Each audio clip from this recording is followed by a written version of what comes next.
If you try to incorporate too many of the actual words from the question, you'll end up not saying anything unique. Like you'll be trying too hard to just to get those words in, and then you'll become unstuck. So best to focus on the key 2 to 3 words. Often it's maximum of 3, often it's 2 key terms in the question.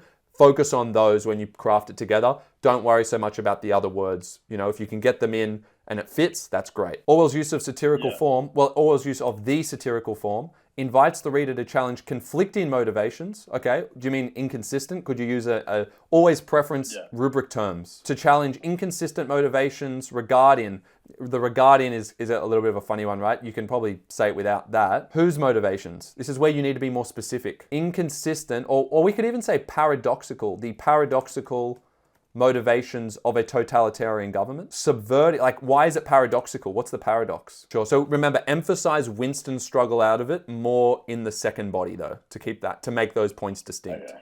Doesn't mean you don't talk about Winston in the first body. You just don't focus on any rebellious acts.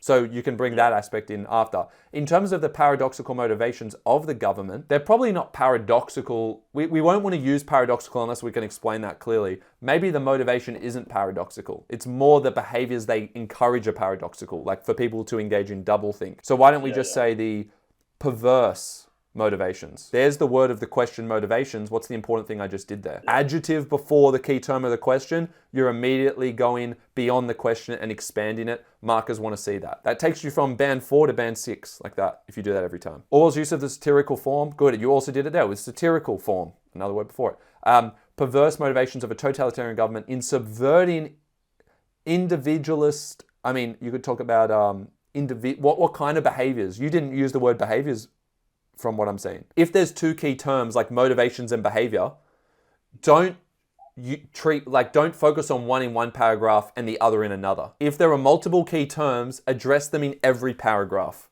together, but try and link them to what you were going to talk about. Then you'll find what motivations are relevant in the second body. What do you think what motivations are going to be relevant in the second body? Exactly, to what? His motivation to, you're already doing the expansion. You have to do the expansion in a way that suits the body paragraph.